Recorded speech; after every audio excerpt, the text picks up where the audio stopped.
Hello student, welcome back to my YouTube channel base of education Mantra. प्यारे बच्चों, आपके जो 27 तारीख को मिड टर्म के एग्जाम होने वाले हैं सोशल साइंस के, उसके लिए हम क्वेश्चन पेपर और उसके आंसर की को हम करने वाले हैं। ठीक है, तो जल्दी सारे पेपर को आप देख लेंगे, आंसर की को देखेंगे। पेपर जो है दोनों मीडियम में, हिंदी और इंग्लिश में होगा। पेपर 3 घंटे का आपके लिए होगा और जो आपके 80 नंबर के पेपर होने वाले हैं। ठीक है, तो सबसे पहले हम क्या है, बहुविकल्पीय प्रश्न को करते हैं, ऑब्जेक्टिव टाइप के क्वेश्चन को करते हैं। ठीक है, पहला क्वेश्चन यहाँ पर दिया है, वर्ष डैश में मोतीलाल नेहरू एवं कांग्रेस के 8 अन्य नेताओं ने भारत का एक संविधान लिखा था। ठीक है, आपको बताना है। तो यहाँ पर देखेंगे, ऑप्शन ए है 1927, ऑप्शन बी है 1926, ऑप्शन सी है 1929, ऑप्शन डी है 1928। तो इसका जो राइट आंसर होगा प्यारे बच्चों, ऑप्शन डी हो जाएगा, यानी 1928। ठीक है, चलिए आगे चलते हैं सेकेंड क्वेश्चन की तरफ।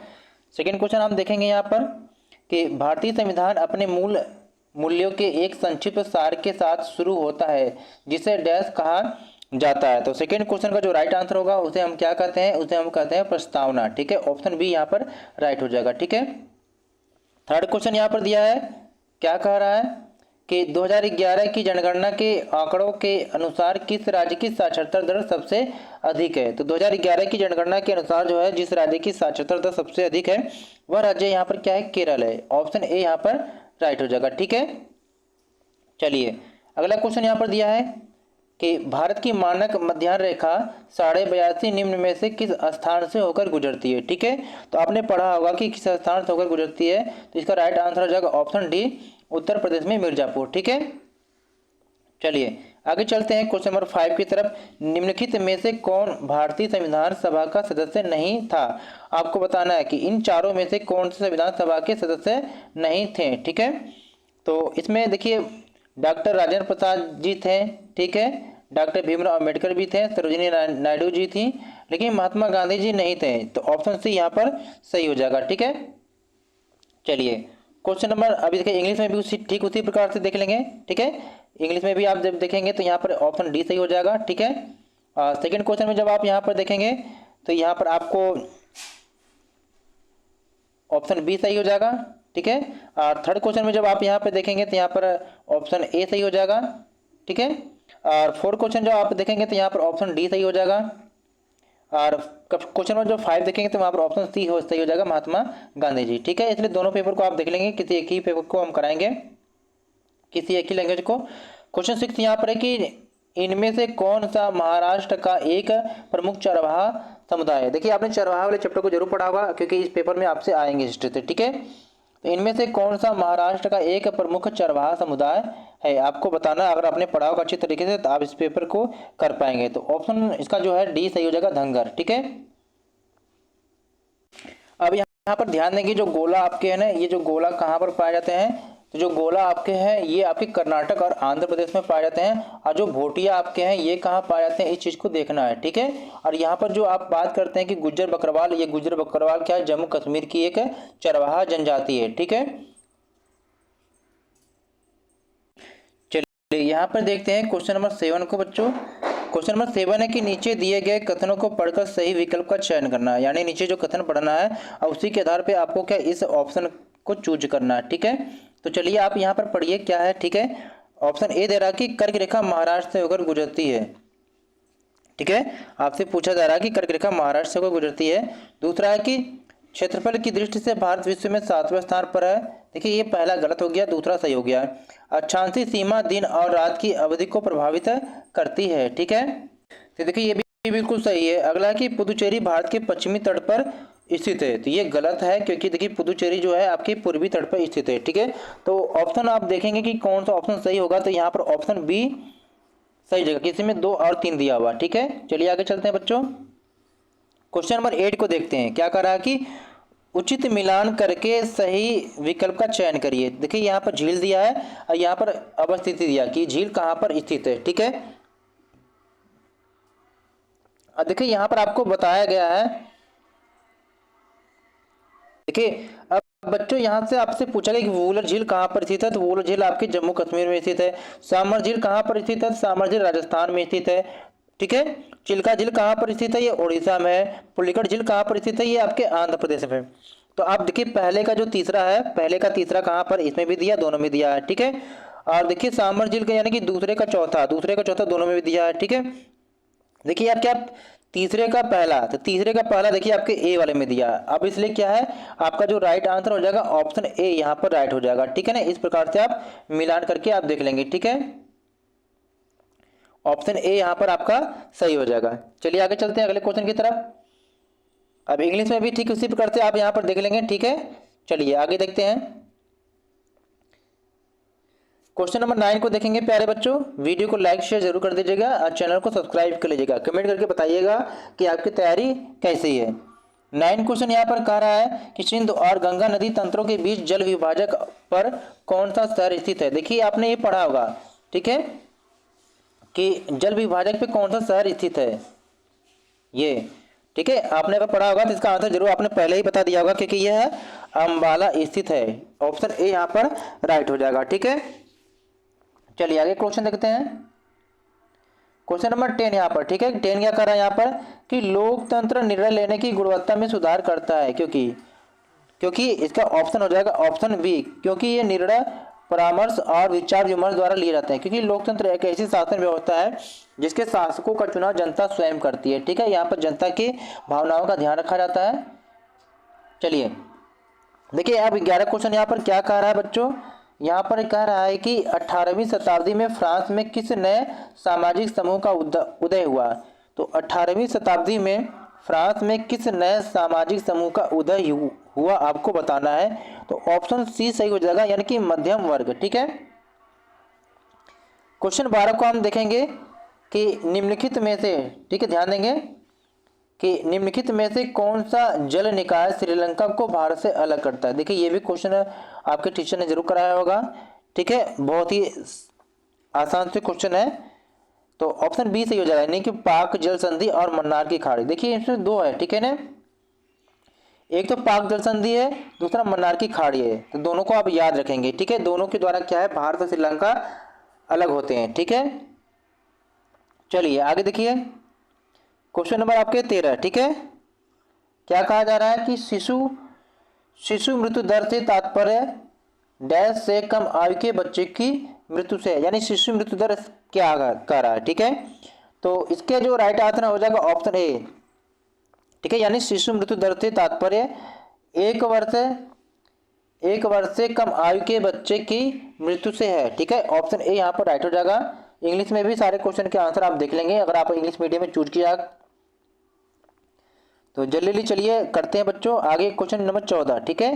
14 को हम देखते हैं यहाँ पर कि विश्व का सबसे बड़ा डेल्टा कौन सा है, यानी विश्व का सबसे बड़ा डेल्टा कौन सा है। तो अगर आपने पढ़ा होगा तो ये सुंदरबन का डेल्टा है, ठीक है। ये ज्योग्राफी में 3rd चैप्टर में आपको दे रखा है, ऑप्शन सी। चलिए आगे चलते हैं। क्वेश्चन नंबर 15 को देखते हैं। यहाँ पर है कि निम्नलिखित में से कौन सा कथन तृतीय स्टेट के संदर्भ में गलत है, ठीक है। देखिए आपको यहाँ पर गलत पूछा, आप इसको पढ़ते समय ध्यान दिया करिए कि सही पूछा या गलत पूछा है, ठीक है।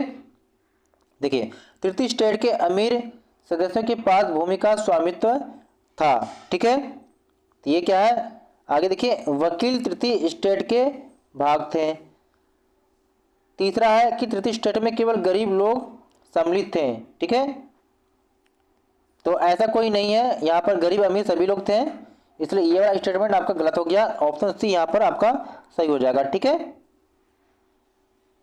चलिए क्वेश्चन नंबर 16 को आप देखेंगे, ठीक है, ध्यान से पढ़ेंगे। क्या कहा जा रहा है कि पूर्व औपनिवेशिक काल में अफ्रीकी के मसाई समुदाय किन दो सामाजिक वर्गों में विभाजित थे, ठीक है। अब आपको बताना है, अब आपको यहाँ पर बताना है बच्चों।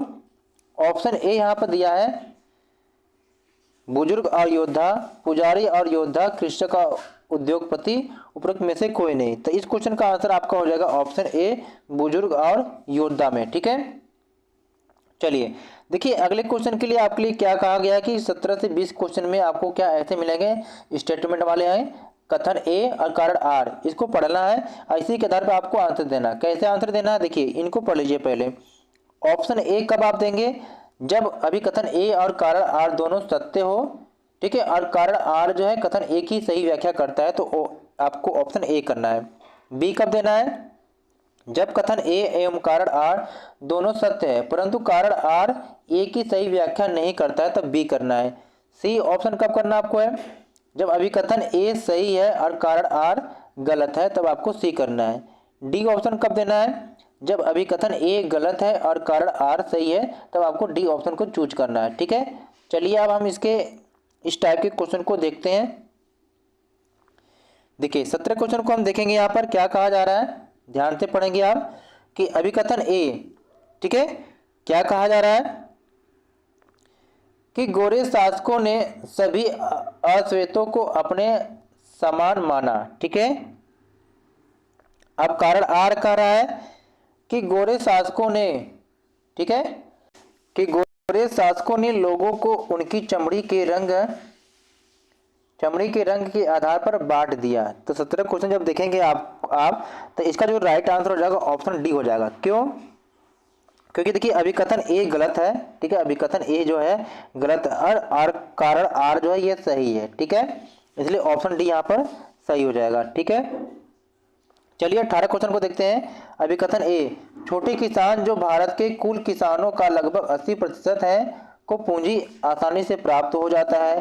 कारण आर देखते हैं कि उनके भूखंडों के छोटे आकार पर्याप्त उत्पादन करने में सक्षम नहीं है। ठीक है, अब देखिए 18 जो क्वेश्चन है इसका भी क्या है, आंसर डी हो जाएगा। ठीक है, इसका भी आंसर डी हो जाएगा क्योंकि अभिकथन ए है गलत है। ठीक है, अभिकथन ए गलत है और कारण आर क्या है ये सही आपके है। ठीक है, क्वेश्चन नंबर 19 देखते हैं यहाँ पर कि अभिकथन ए, भारत के उत्तरी मैदान कृषिगत रूप से बहुत उत्पादन क्षेत्र है। कारण आर देखते हैं कि उत्तरी मैदानों में उपजाऊ मिट्टी, पर्याप्त जल आपूर्ति, अनुकूल जलवायु और समभूभाग है। तो क्वेश्चन नंबर जो 19 है इसका जो राइट आंसर ऑप्शन ए हो जाएगा। ठीक है, क्योंकि अभिकथन ए और कारण दोनों सही है और एक दूसरे की व्याख्या करता है। ठीक है, 20 क्वेश्चन यहाँ पर है कि अभिकथन ए कि लोकतंत्र निर्णय लेने की गुणवत्ता में सुधार करता है। ठीक है, तो देखिए ये बिल्कुल सही है। कारण आर कि लोकतंत्र मतभेदों और टकराव को संभालने का तरीका उपलब्ध कराता है, ये भी सही है। लेकिन जो देखिए कारण जो है अभिकथन की व्याख्या नहीं कर रहा है, इसलिए ऑप्शन यहाँ पर क्या है, बी सही हो जाएगा। ठीक है बच्चों, चलिए अब देखिए हम करते हैं यहाँ पर क्या है कि वेरी शॉर्ट क्वेश्चन को हम यहाँ पर करते हैं। ठीक है, अब हम करने वाले हैं खंड ख, अति लघुत्तरी प्रश्न। ठीक है, क्वेश्चन यहाँ पर है, क्या कहा जा रहा है कि 21A यानी कि बांगर एवं खादर मृदा में अंतर स्पष्ट करिए। तो बांगर एवं खादर मृदा में आपको अंतर स्पष्ट करना है। ठीक है, चलिए देखते हैं। बांगर और खादर में आपको अंतर करना है, तो इस क्वेश्चन का आंसर आप यहाँ से लिखेंगे बांगर और खादर के बारे में। ठीक है, कि बांगर पुरानी जलोढ़ मिट्टी है जबकि खादर नई जलोढ़ मिट्टी है। ठीक है, दूसरा आंसर लिखेंगे कि बांगर जो है मृदाएं कम उपजाऊ होती हैं जबकि खादर मृदाएं अधिक उपजाऊ होती हैं। ठीक है, इसको पढ़ लेंगे आप। चलिए अगले क्वेश्चन की तरफ देखिए। अगला क्वेश्चन यहाँ पर है बच्चों, यहाँ पर अथवा में, अथवा वाले क्वेश्चन में देखेंगे कि दोआब से आप क्या समझते हैं। चलिए देखते हैं इसका आंसर क्या होने वाला है। देखिए इस क्वेश्चन का आपको आंसर यहाँ से मिल जाएगा कि दोआब किसे कहते हैं। ठीक है, देखिए दोआब क्या होता है, दो नदियों के बीच की भूमि होती है। तो दोआब शब्द जो है दो शब्दों से मिलकर बना है, दो प्लस आब यानी कि जल, दोनों का अर्थ यानी जल, अर्थात दो नदियों के बीच का भाग। ठीक है, आगे क्या है, यह दो नदियों के बीच स्थित भूभाग के लिए प्रयोग किया जाता है। ठीक है, अगले क्वेश्चन को देखते हैं बच्चों। यहाँ पर क्वेश्चन नंबर 22 से बच्चों यहाँ पर देखते हैं क्या कहा जा रहा है कि भारतीय संविधान सभा से जुड़े किन्हीं दो नेताओं के नाम लिखिए। तो भारतीय संविधान से जुड़े किन्हीं दो नेता जो हैं उनके नाम देखते हैं हम यहाँ पर। किसी भी दो नेता का नाम लिख लेंगे जो भारतीय संविधान से जुड़े होंगे। तो यहाँ पर हमने दो नाम दिया गया है, डॉक्टर राजेंद्र प्रसाद, भीमराव अंबेडकर का नाम यहाँ पर नोट कर लेंगे। ठीक है, चलिए आगे क्वेश्चन को हम देखते हैं। क्वेश्चन नंबर 23 यहाँ पर है। ठीक है, क्या है कि बहुविध फसल प्रणाली क्या है। ठीक है, इसके आंसर चलिए देखते हैं बच्चों। यहाँ पर आपको इसका आंसर मिलेगा बहुविध फसल प्रणाली क्या है, यहाँ से लिख लेंगे क्वेश्चन नंबर 23 के आंसर। ठीक है, क्या है यहाँ पर कि एक वर्ष के दौरान भूमि के एक टुकड़े पर एक से अधिक फसल उगाना बहुविध फसल प्रणाली के रूप में जाना जाता है। दूसरा है इससे उत्पादन में वृद्धि होती है। ठीक है, चलिए अगले क्वेश्चन की तरफ चलते हैं। क्वेश्चन नंबर 24 यहाँ पर क्या कहा जा रहा है, ध्यान से देखेंगे आप कि किन्हीं दो दार्शनिकों के नाम बताइए जिन्होंने फ्रांसीसी क्रांति को प्राचीन राजतंत्र के खिलाफ विद्रोह के लिए प्रेरित किया। ठीक है, तो चलिए देखते हैं इसके आंसर। तो क्वेश्चन नंबर 24 के लिए यहाँ पर देखेंगे, इनमें से लिख लेंगे किन्हीं दो का नाम। एक तो यहाँ पर लिख लेंगे कि रूसो, मॉन्टेस्क्यू, जॉन लॉक। ठीक है, तीनों में से किन्हीं दो का नाम लिख लेंगे आप। इसी प्रकार से इंग्लिश में भी आप देख लेंगे। ठीक है, चलिए अब देखिए अगले हम टाइप के क्वेश्चन को देखते हैं। ठीक है, खंड ग, खंड ग में देखते हैं यहाँ पर क्या कहा जा रहा है। कहा जा रहा है यहाँ पर लघु उत्तरी प्रश्न, यानी कि 3 नंबर वाले क्वेश्चन यहाँ पर करने हैं। ठीक है, क्वेश्चन 25 है कि भारत के भौगोलिक विस्तार का संक्षिप्त वर्णन कीजिए, यानी कि भारत के भौगोलिक विस्तार का संक्षिप्त वर्णन करना है। ज्योग्राफी के सेकंड चैप्टर के क्वेश्चन आंसर है। ठीक है, देखिए इसके आंसर आपको यहाँ से मिल जाएगा 25 क्वेश्चन भारत के भौगोलिक विस्तार के बारे में। ठीक है, कि पहला पॉइंट इसमें लिखेंगे आप कि भारत का अक्षांशीय विस्तार है 8 डिग्री 4 मिनट नॉर्थ, यानी उत्तर से लेकर 37 डिग्री 6 मिनट नॉर्थ तक। ठीक है, अगले पॉइंट में लिखेंगे कि भारत का देशांतरी विस्तार 68 डिग्री 7 मिनट से लेकर 97 डिग्री 25 पूर्व है। ठीक है, आगे देखिए उत्तर दक्षिण सीमा जो लंबाई में लगभग क्या है 3200 किलोमीटर है। ठीक है, लगभग लगा है। ठीक है, ऐसा नहीं कि ये पूरे इतने ही है। आगे देखिए अगला पॉइंट लिखेंगे आप कि भारत के दक्षिणी भाग को उत्तरी भाग की तुलना में सूर्य से अधिक गर्मी मिलती है। दक्षिणी भागों की तुलना में उत्तरी भागों में दिन और रात की अवधि के बीच का अंतर कहीं अधिक है। इसके अलावा कोई अगर आप अलग से भी पॉइंट लिखना चाहेंगे तो आप लिख सकते हैं, आपका गलत नहीं होने वाला। ठीक है, चलिए आगे देखते हैं क्वेश्चन को। क्वेश्चन नंबर यहाँ पर 26 है। क्या कहा जा रहा है कि लोकतंत्र निर्णय लेने की गुणवत्ता में सुधार करता है, कथन की परख कीजिए। चलिए इसके आंसर को देखते हैं बच्चों। क्वेश्चन नंबर जो 26 है इसके आंसर हम यहाँ पे देखते हैं कि लोकतंत्र, पहला पॉइंट है कि लोकतंत्र परामर्श और विचार विमर्श पर आधारित है। दूसरा कि एक लोकतांत्रिक निर्णय में हमेशा कई व्यक्ति, चर्चाएं और बैठकें शामिल होती हैं। अगला है कि चूंकि अधिकांश निर्णय विचार विमर्श द्वारा लिए जाते हैं, इससे जल्दबाजी या गैर जिम्मेदाराना निर्णय लेने की संभावना कम हो जाती है। अगला है कि यदि निर्णय लोगों की इच्छा के अनुसार नहीं है तो उन्हें विरोध करने का अधिकार है और यहाँ तक कि सरकार को इसे वापस लेने के लिए मजबूर भी कर सकते हैं। इसके अलावा कोई अन्य भी पॉइंट होगा तो आप उसको भी नोट डाउन कर लेंगे। ठीक है, अब यहाँ पर हम 27 क्वेश्चन को देखते हैं बच्चों। क्या कहा जा रहा है कि पालमपुर में खेती की परंपरागत पद्धति की 3 विशेषताएं बताइए। देखिए पालमपुर से क्वेश्चन आपके बनने वाले हैं। ठीक है, देखिए पालमपुर गांव से जो क्वेश्चन है आपके, इसके आंसर यहाँ पे नोट कर लेंगे आप। क्या कहा जा रहा है कि कम उपज वाले परंपरागत बीजों का प्रयोग। देखिए जो परंपरागत खेती होती थी इसमें क्या लोग हैं, कम उपज वाले परंपरागत बीजों का प्रयोग करते थे, यानी कि जो रखे रहते थे उसी का यूज करते थे। गाय के गोबर और प्राकृतिक खादों का ही उपयोग उर्वरक के रूप में वो करते थे और कम सिंचाई की आवश्यकता थी। ठीक है, चलिए अगले क्वेश्चन को देखते हैं।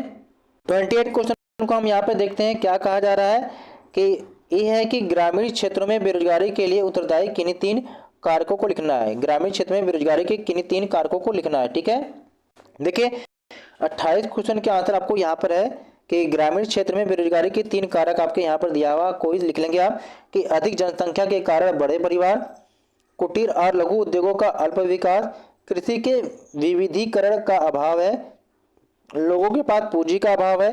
कोई अलग पॉइंट होगा तो उसको भी नोट डाउन कर लेंगे। ठीक है, 28 बी के क्वेश्चन के आंसर आप लिखेंगे। यहाँ पर क्या दिया गया है कि असंगठित क्षेत्र की महिलाओं के लिए काम करने की स्थिति संगठित क्षेत्र की महिलाओं से किस प्रकार भिन्न है, वर्णन कीजिए। ठीक है, चलिए इसके आंसर को देखते हैं। इसके आंसर आपको यहाँ पर दिया है। ठीक है, यहाँ से नोट डाउन कर लेंगे आप। ठीक है, क्या दिया गया है यहाँ पर आंसर इसके कि असंगठित क्षेत्र में काम करने वाली महिलाओं का वेतन संगठित क्षेत्र की तुलना में कम होता है। ठीक है, नौकरियां कम वेतन वाली होती हैं और अक्सर नियमित नहीं होती हैं। ठीक है, आगे मातृत्व अवकाश, बाल परिचर्चा आदि जैसी मूलभूत सुविधाओं का अभाव होता है। इसके अलावा भी कोई पॉइंट होगा तो उसको भी नोट डाउन करेंगे। चलिए अगले क्वेश्चन को देखते हैं। अगले क्वेश्चन को हम देखते हैं 29 क्वेश्चन। ठीक है, क्या कहा जा रहा है कि गुर्जर बकरवालों के वार्षिक आवागमन पर एक संक्षिप्त टिप्पणी आपको लिखना है, यानी कि आपको गुर्जर बकरवाल के बारे में लिखना है, किस प्रकार से वो एक जगह से दूसरी जगह पर पूरे वर्ष भर आते जाते थे। ठीक है, चलिए देखते हैं इसका आंसर। चलिए देखिए इसके आंसर यहाँ पर दिया हुआ है, यहाँ पर ध्यान देंगे आप सही से। क्वेश्चन नंबर 29 के आंसर यहाँ पर, ठीक है, कि गुज्जर बकरवाल के जो है वार्षिक आवागमन कि शीतकाल में वो क्या करते थे कि जब ऊंचे पहाड़ बर्फ से ढक जाते हैं तो वे शिवालिक की निचली पहाड़ियों में चले जाते हैं। ठीक है, गर्मियों में क्या करते हैं, गर्मियों की शुरुआत के साथ बर्फ पिघल जाती है और पहाड़ के किनारे हरे भरे हो जाते हैं। सितंबर के अंत तक बकरवाल पुनः यात्रा शुरू कर देते हैं, फिर इसी तरह से वो रिपीट करते रहते हैं। ठीक है, चलिए अब अगले टाइप के क्वेश्चन को हम करते हैं। यहाँ पर अगला टाइप आपका यहाँ पर हो गया कि लॉन्ग आंसर टाइप, यानी कि दीर्घ उत्तरी प्रश्न जो 5 नंबर वाले होंगे। ठीक है, क्वेश्चन नंबर 30 है। यहाँ पर क्या कहा जा रहा है कि नदियां सबसे उपयोगी प्राकृतिक संसाधनों का गठन करती है। 5 उपयुक्त उदाहरण के साथ कथन का आपको समर्थन करना है। चलिए देखते हैं क्या होगा इसका आंसर। तो क्वेश्चन नंबर जो 30 है इसका आंसर आपको यहाँ पे मिल जाएगा, यहाँ पर ध्यान से आप देखेंगे। ठीक है, पहला पॉइंट है कि नदियां सभी जीवों के अस्तित्व और वृद्धि के लिए जल प्रदान करती हैं। नदियों ने प्रारंभिक मनुष्य को एक स्थिर जीवन जीने के लिए आदर्श परिस्थितियां प्रदान की। थर्ड है कि नदियों ने बाढ़ के मैदानों डेल्टाओं का निर्माण किया है और कृषि के लिए उपजाऊ मिट्टी प्रदान की है। अगला है कि नदियों के जल का उपयोग पीने, सिंचाई और जल विद्युत उत्पादन के लिए किया जाता है।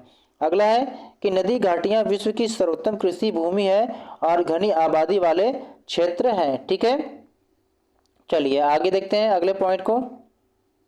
अगला क्वेश्चन यहाँ पर दिया गया है, क्या दिया गया है यहाँ पर ध्यान से देखना है कि हिमालय से निकलने वाली नदियां और प्रायद्वीपीय नदियों के बीच महत्वपूर्ण अंतरों को उल्लेख करना है। तो चलिए देखते हैं बच्चों इसका आंसर क्या होने वाला है। यहाँ पर हिमालय से निकलने वाली नदियां और प्रायद्वीपीय नदियों के हम अंतर को देखेंगे। तो सबसे पहले हिमालय की नदियों को हम देखते हैं। ठीक है, ये नदियां 12 मासी होती हैं। वे ग्लेशियरों के पिघलने के साथ साथ बारिश से पानी प्राप्त करती हैं। ये लंबाई में अधिक तथा गहरी होती हैं। वे अपने ऊपरी मार्ग में अपर्दन गतिविधि करती हैं और गाद और रेत का भार लाती हैं। ठीक है, आगे देखिए क्या है कि वे अपने मुहानों पर विशाल डेल्टा बनाते हैं जो अच्छी तरह से विकसित होते हैं। उदाहरण के लिए गंगा ब्रह्मपुत्र के द्वारा निर्माण किया गया सबसे बड़ा जो डेल्टा है सुंदरवन का डेल्टा पूरे विश्व का सबसे बड़ा डेल्टा है। ठीक है, अब यहाँ पर प्रायद्वीपीय नदियाँ की विशेषता हम यहाँ पर देखेंगे। पहला है ये नदियाँ मौसमी होती हैं। वे मुख्य रूप से वर्षा पर निर्भर करती हैं और शुष्क मौसम के दौरान सूख जाती हैं। ये लंबाई में कम तथा उथली होती हैं। वे अपने मार्ग के दौरान कम या बिल्कुल भी गाद और रेत नहीं ले जाती हैं। अगला है वे छोटे डेल्टा बनाती हैं और 2 नदियाँ भी मुहाने बनाती हैं, उदाहरणतः गोदावरी, नर्मदा। ठीक है, आगे देखिए 31 क्वेश्चन को हम देखेंगे बच्चों। यहाँ पर क्या कहा जा रहा है कि भारत के संविधान की किन्हीं 5 प्रमुख विशेषताओं का वर्णन कीजिए। भारत के संविधान की किन्हीं 5 विशेषताओं के वर्णन करना है। चलिए देखते हैं। को यहाँ पर भारत के संविधान की 5 विशेषताओं का वर्णन करना है, तो यहाँ पर देखिए दिया है। ठीक है, मुख्य विशेषता क्या है, पहला यहाँ पर है संप्रभुता। क्या है कि लोग स्वामी हैं और उन्हें निर्णय लेने का सर्वोच्च अधिकार है। दूसरा है आप लिखेंगे यहाँ पर समाजवादी कि धन को समान रूप से बांटा जाए। ठीक है, अगला है धर्मनिरपेक्षता। यह धर्म की स्वतंत्रता पर आधारित है। सभी धर्मों के साथ समान व्यवहार किया जाना चाहिए। अगला है लोकतांत्रिक, लोगों में राजनीतिक समानता है। अगला है गणतंत्र, राज्य का प्रमुख जनता द्वारा निर्वाचित एक आम आदमी होता है। देखिए इसके अलावा भी आप कुछ भी लिख सकते हैं भारतीय संविधान की विशेषताओं के बारे में। ठीक है, अगला क्वेश्चन यहाँ पर दिया गया है, बी वाले पार्ट को हम करते हैं बच्चों। यहाँ पर दिया है क्या है कि भारत के संविधान के निर्माण में योगदान देने वाले प्रमुख कारकों को स्पष्ट कीजिए। चलिए इसके आंसर देखते हैं। चलिए देखते हैं यहाँ पर आंसर यहाँ पर होने वाला है कि पहला पॉइंट कि हमारा राष्ट्रीय आंदोलन केवल विदेशी शासन के विरुद्ध संघर्ष नहीं था, यह हमारे देश को फिर से जीवंत करने और हमारे समाज और राजनीति को बदलने के लिए भी एक संघर्ष था। अगला है कि नेताओं ने भारतीय संविधान के निर्माण में बहुत महत्वपूर्ण भूमिका निभाई थी। 1928 में मोतीलाल नेहरू ने भारत के लिए एक संविधान का मसौदा तैयार किया। अगला पॉइंट है कि औपनिवेशिक शासन की राजनीतिक संस्थाओं से परिचित होने से संस्थागत ढांचों की संरचना समझ विकसित करने में भी सहायता मिली है। ठीक है, आगे देखेंगे आप यहाँ पर क्या है कि विधायी संस्थाओं में की गई भागीदारी द्वारा प्राप्त अनुभव देश के लिए अपनी संस्थाएं स्थापित करने में बहुत उपयोगी सिद्ध हुआ। अगला है कि हमारे कई नेता फ्रांसीसी क्रांति के आदर्शों, ब्रिटेन में संसदीय लोकतंत्र की प्रथा और संयुक्त राज्य अमेरिका में अधिकारों के विधेयक से प्रेरित थे। इसके अलावा कोई भी पॉइंट होगा लिख लेंगे। यहाँ पर क्वेश्चन नंबर 32 को हम देखते हैं बच्चों, क्या कहा जा रहा है 32A में। ठीक है, कि किसी अर्थव्यवस्था के समग्र विकास पर बेरोजगारी का अहितकर प्रभाव पड़ता है, उदाहरण सहित कथन की समीक्षा कीजिए। चलिए इसके आंसर देखते हैं। देखिए इसका पहला पॉइंट लिखेंगे कि जनशक्ति संसाधन की बर्बादी, निराशा और हताश की भावना को उदय, कार्यरत जनसंख्या पर बेरोजगारी की निर्भरता से आर्थिक बोझ में वृद्धि, संसाधनों की बर्बादी, अर्थव्यवस्था के लिए दायित्व, कोई अन्य कारण होगा तो उसको भी नोट डाउन कर लेंगे। ठीक है, 32 के जो बी है इस क्वेश्चन का आंसर हम देखते हैं। यहाँ पर क्वेश्चन पहले देखेंगे कि सर्व शिक्षा अभियान के उद्देश्य की परख कीजिए। चलिए इसका आंसर देखते हैं। सर्व शिक्षा अभियान के बारे में पहला पॉइंट यहाँ पर है कि सर्व शिक्षा अभियान की योजना 2001 में शुरू की गई थी। 6 से 14 आयु वर्ग के सभी बच्चों के वर्ष 2010 तक 8 वर्ष की स्कूली शिक्षा पूरी करने की आशा थी।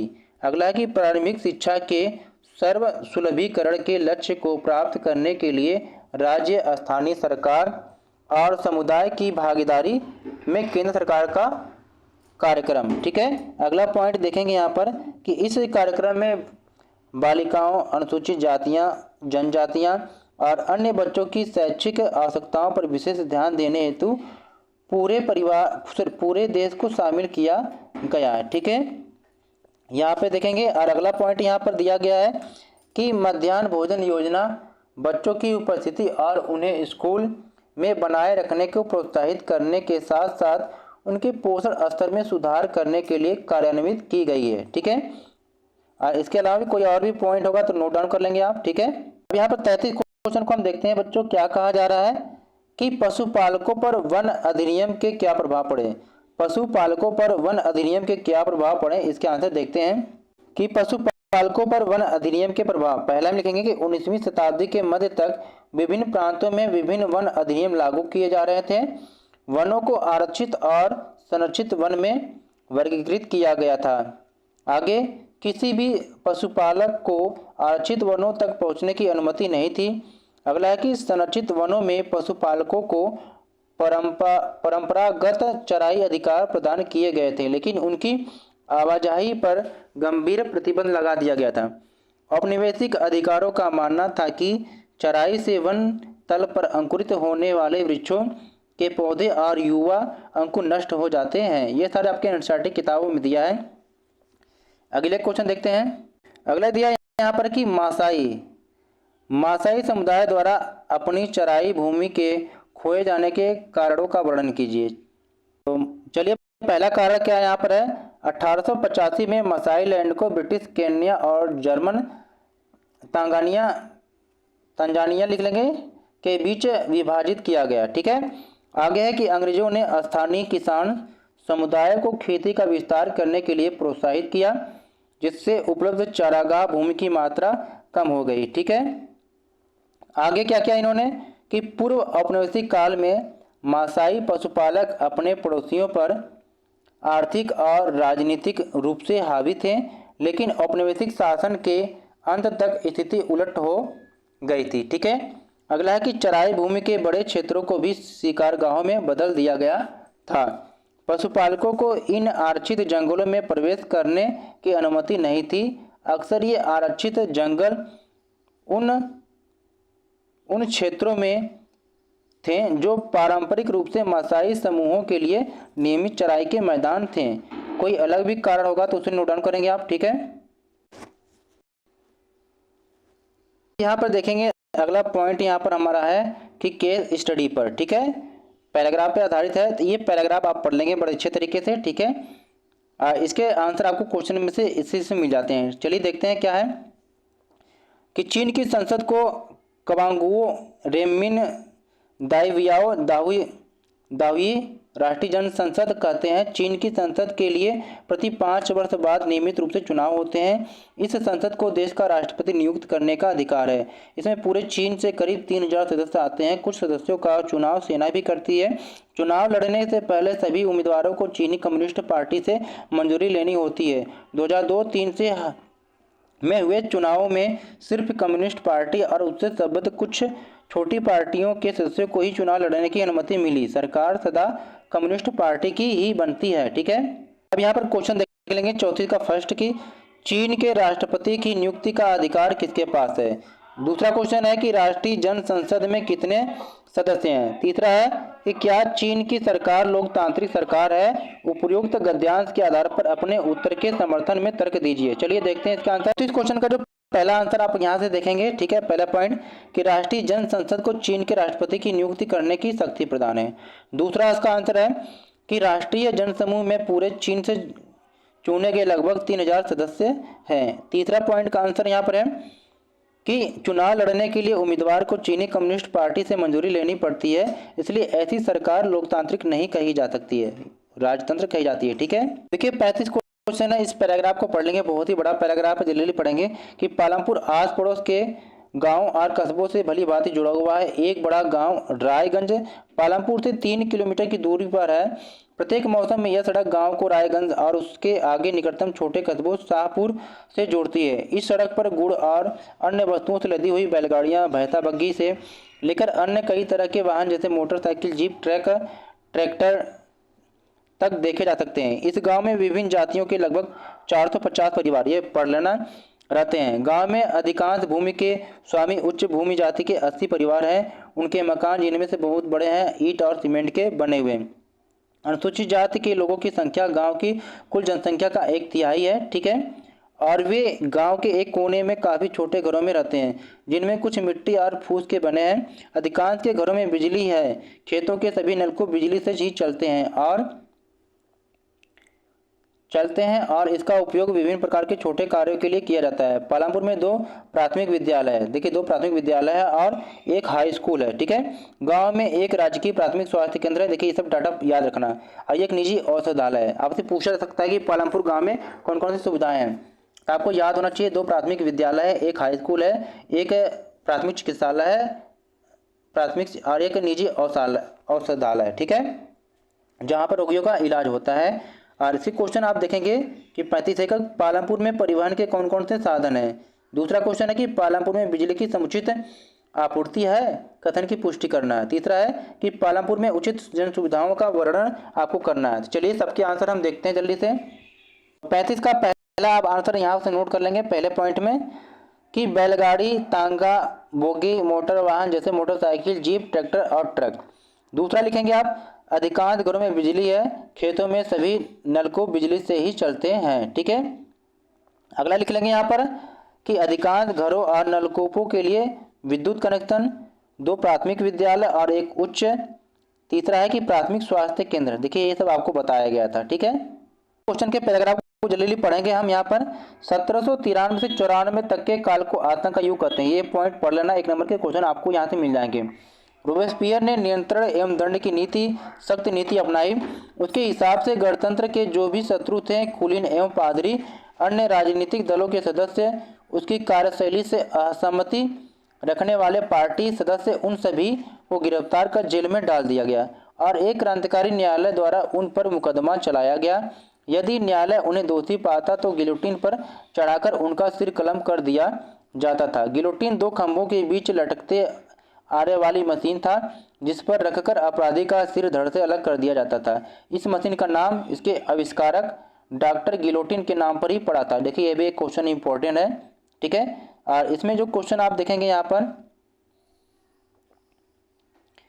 तो देखिए इसके क्वेश्चन आपको ये पैराग्राफ आगे और भी पढ़ लेंगे। ठीक है, यहाँ पर वीडियो को पॉज करके पैराग्राफ पढ़ लेंगे। चलिए इसके क्वेश्चन को देखते हैं। ठीक है, क्वेश्चन यहाँ पर है कि पहला कि रोबेस्पियर के अनुसार गणतंत्र के शत्रु कौन थे। दूसरा है कि 1793 से 94 तक की अवधि को आतंक का काल क्यों कहते हैं। तीसरा है कि समानता स्थापित करने के लिए रोबेस्पियर के द्वारा उठाए गए कदमों की आलोचनात्मक समीक्षा करना है। चलिए देखते हैं इसका आंसर। 36 के पहले आंसर हम यहाँ पर देखते हैं, पॉइंट में दे रखा है क्या कहा जा रहा है यहाँ पर, देखिए ध्यान से, कि कुलीन और पादरी अन्य राजनीतिक दलों के सदस्य, यहाँ तक कि उनकी अपनी पार्टी के सदस्य जो रोबेस्पियर के तरीकों से सहमत नहीं थे। 36 के 2 में लिखेंगे कि रोबेस्पियर ने गंभीर नियंत्रण और दंड की नीति का पालन किया था, इसलिए इसके टाइम पीरियड को आतंक का काल कहते हैं।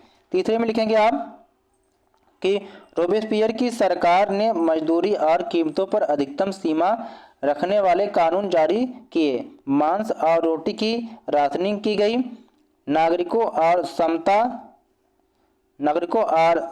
रोटी खानी थी, नागरिकों को समाता रोटी खानी थी। अगला की पारंपरिक मानस्यूर महाशय और मदाम महोदया के बजाय सभी फ्रांसीसी पुरुष और महिलाएं अब से सितोयेन नागरिक और सियोतीन नागरिका थे। ठीक है, चलिए आगे देखते हैं मानचित्र के क्वेश्चन। ध्यान से समझना है, मानचित्र के क्वेश्चन आपको करना है कि 2 है, ए है और बी में।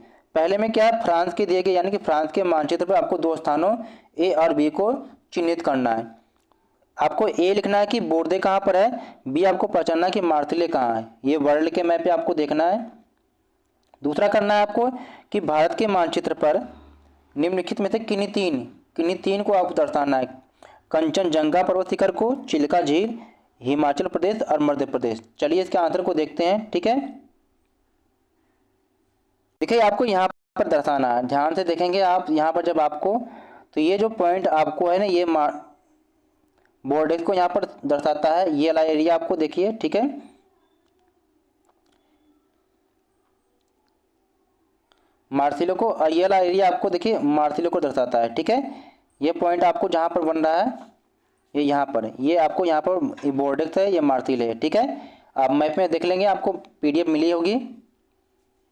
भारत के मैप में आपको हिमाचल प्रदेश को दर्शाना है, तो ये पॉइंट आपको यहाँ पर मिल जाएगा, ये यहाँ पर हिमाचल प्रदेश है। ठीक है, और ये कंचनजंगा कहाँ पर है, आपके सिक्किम राज्य में है आपको। ठीक है, यहाँ पर ध्यान से देखेंगे। अब आपको एमपी यानी कि मध्य प्रदेश देखिए आपको यहाँ पर है सेंटर में। ठीक है, इसको भी पॉइंट नोट करेंगे आप। और ये आपका चिल्का झील है, यहाँ पर देखिए सबसे पहले आपको इसको मैप में, भारत के मैप में दर्शाना है। तो प्यारे बच्चों, यहाँ पर हमने क्लास 9th के जो आपके मिड टर्म में एग्जाम होने वाले हैं उसके महत्वपूर्ण क्वेश्चनों को हमने कंप्लीट कर लिया। इसे 1 या 2 बार जरूर देख लीजिएगा, बहुत सारे क्वेश्चन आपको मिलने वाले। ठीक है, प्लीज़ वीडियो को लाइक शेयर और चैनल को सब्सक्राइब कर लीजिएगा। Thank for watching my YouTube channel base of education Mantra.